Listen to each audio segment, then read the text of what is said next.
Inspiration, education, action. This is the Seeds to Success Show with Ben Godinez on Money 105.5.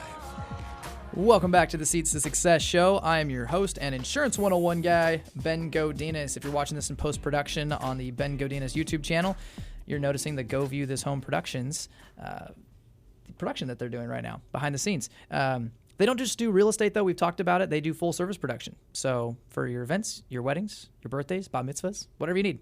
If you got something special to film, call these guys. Keith Halterman is one of the guys behind the studio, but you're going to call Jim. And Jim's number is 916-207-2097.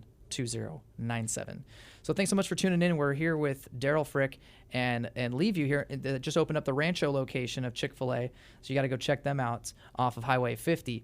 But we're going to get into Daryl's story here and what led him to Chick-fil-A, because he's got almost the polar opposite story of Leaveview. That had come from Romania, started from the bottom, and got his degree and opened up a restaurant. Daryl, you're more of a clean-cut dude. I know. No secret police in my story. Yeah, but you have an interesting story, and I want people to hear it because I think that they'll be able to relate to you as well. So Absolutely. What brought you to Chick-fil-A? Yeah, so the journey with Chick-fil-A starts in Virginia. I went to Shenandoah University, a small liberal arts school in Winchester, Virginia. And I was a business student there, and so one of the things they offered was they would have CEOs come in to speak at these different events. And so Truett Cathy came in as one of the guest speakers. The man, before he passed. Right? Exactly. So I was helping with the event and got to meet him in this private room where he was waiting to speak.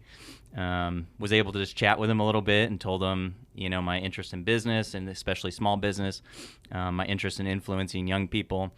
And he was selling his books that day. Oh, right. Okay. So he grabs a couple of his books and said, "Here, son, I think you should read these." So I was like, okay, that's cool. Get home, read them, and light bulb goes off. Like, this is it. This is dream job. Right. Desire to market a small business, be involved in a small business. Grew up with my mom owning a Dairy Queen. Oh, wow. So I kind of got, a glimpse into that world. But then also to have these young people, coming into your business and being able to speak into their life and develop their skills. It just combined both of those desires and efforts that I had. So he also talks about how hard it is to get in. Leaveview kind of chatted about that. It's now, I think it's 30,000 people that apply every year. Wow. For 80 spots. Wow. So that's not very good odds. Yeah. So I knew it was really difficult, but I knew, I felt that sense, this is it. Like, if I could have any job, this is the one. Ended up graduating with a business degree and went to work for a cabinet manufacturer in that town as an internal auditor. Still talking about Chick-fil-A all the time, talking about the dream. Wasn't sure which direction to go with it. And eventually met an owner-operator at my church and told him this desire. And he said, listen, you have pretty limited leadership background. The best chance you have is come work for me. Work just a regular team member and work your way up to be a manager, and then you can apply for a corporate position where you run corporate stores. Okay. We always have 20 to 30 corporate stores in the chain, and they need people to step in and run them. So processed through that with my wife and decided, hey, if there's ever a time that I'm going to go after this, it's probably now. Right. Did you have any kids at that point? We just had our first son, Jacob. Okay. He was just born. Oh. So I felt like this was the time to do it. Interesting story. I told the corporation, hey, I'm leaving. I'm going to work fast food. Right. They laughed at me. Of course. The CFO, I was just down from his office. Every time he'd walk by my cubicle, he'd say, hey, can I get a number 1 with a Coke? Oh, God. Should we add a drive-through onto your cubicle? Do we need to wear name tags here? Oh, it's terrible. So, you're a degreed professional. Right. And you're sitting here going, I'm going to go sweep floors. I'm going to go take people's Yeah, no orders. matter what you tell them, like, hey, I'm actually wanting to be an owner. At the end of the day, you're starting as a team member. Yeah, exactly. And, later I wanted to just kindly email him my first profit check and say, how about them apples? Right. But I refrained from doing that. You're a so I ended up going into this restaurant, working as a team member. I'm out in the dining room, sweeping floors, taking out trash. I have a 19-year-old manager telling me when I can take my break. Can't use my cell phone. Very, very humbling, but it's exactly what I needed. I needed to learn what it meant just to be at the very ground level. I needed to know what the culture was and what development looks like within Chick-fil-A. Worked for that restaurant for a year and a half, and then applied for that corporate position where you run corporate stores. Thankfully got into that, and my first stop was Elk Grove. The previous owner. But you were not from Elk Grove. What made you choose Elk Grove of all places? Nobody that's listening probably even knows what Elk Grove is. Yeah. So really, what did it was my wife had lived in L.A. for a year, and I had been out in Oregon, lived there for a bit, knew the West Coast, wanted to get out here, and just knew that there was great opportunities in Chick-fil-A world, because we're so prevalent on the East Coast. They call us pioneers. Right. This is the last blazing trails. Yeah, last frontier out here. Like bring what you know of the East Coast, bring it out here to the West Coast. So I knew if I applied for a California store that the process would go a lot faster, and it did. I ended up running it for 4 months as an interim manager. A very difficult time. We lost a lot of employees because of the transition. That 10-minute wait, I think, was probably during that time. Maybe. Most of the kitchen walked out. Challenges. Yeah, and we were handing out coupons. One lady said it was like Halloween candy. Yeah. We were just trying to recover as many guests as possible. So I ended up I was selected. I took over October of 2011.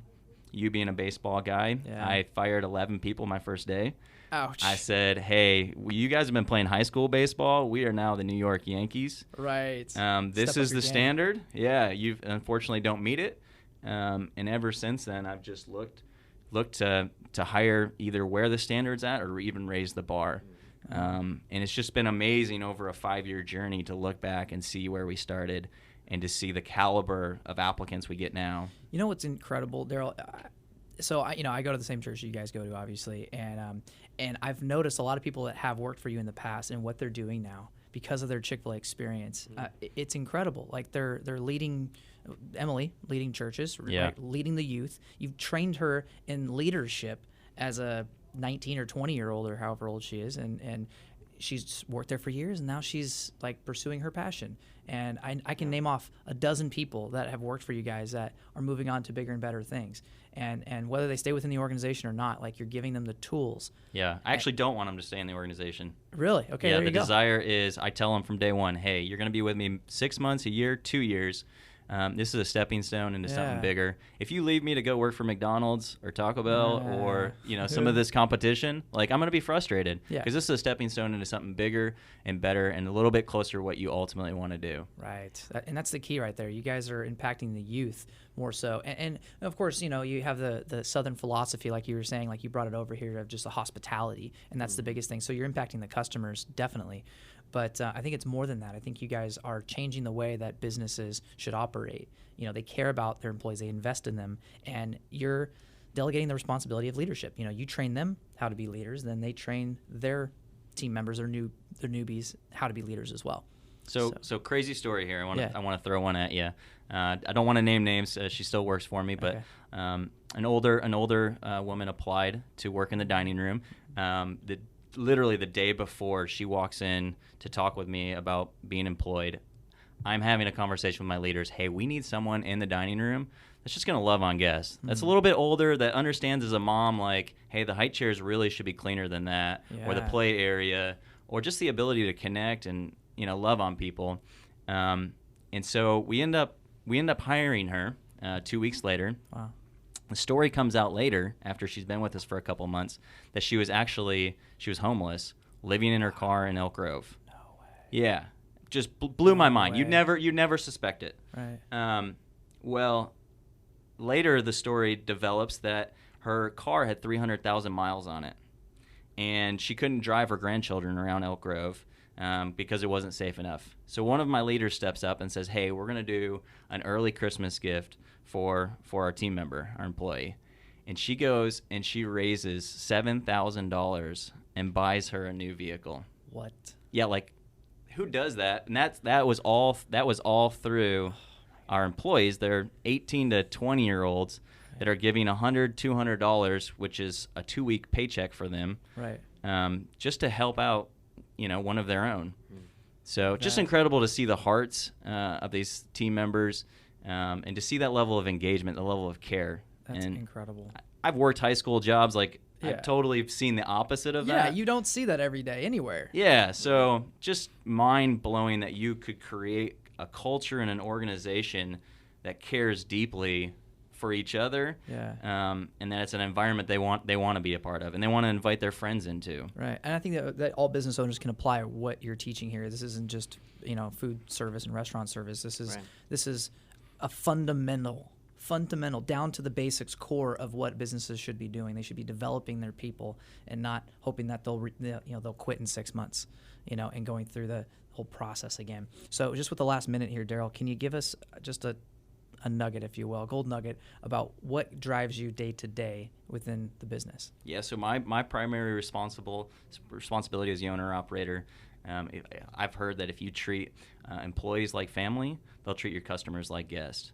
So my responsibility is to them, to create an environment they're excited about, that let's say 95% of the time, they actually look forward to coming to work. Yeah. Because at that point, it's not work, right? That's right. And then in doing that, they return that to the guest. And I hope you feel that when you walk into the restaurant. Every time. It feels like, hey, I'm inviting you into my home, and I care for you. Right. That's exactly what it feels like, and that's why I frequent there at least 2-3 times a week.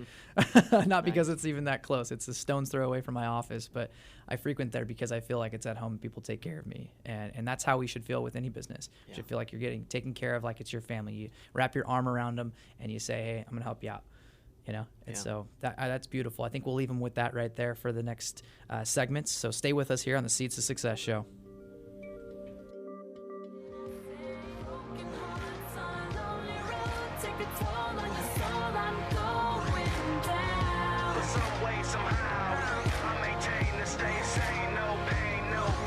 Inspiration, education, action.